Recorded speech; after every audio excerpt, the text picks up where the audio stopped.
Welcome to our video today. I will tell you how to fix the too many free trial account used on this machine error in Cursor AI. This message pops up because Cursor tracks your computer's machine ID to prevent multiple free trials.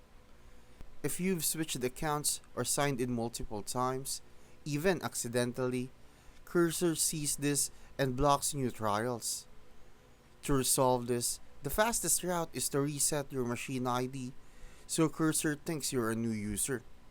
Close Cursor completely, run a trial reset script like Go Cursor Help, which regenerates your device identifiers. Then reopen Cursor and log in again. With this, your trial access should reset instantly. If it still fails, and you actually haven't used the trial before or believe it's a mistake, reaching out to Cursor support@cursor.com can help. They may manually reset it for you.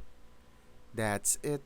Run the reset tool or contact support and you're back to coding with AI help. Thank you for watching and don't forget to subscribe for more useful developer tips like this.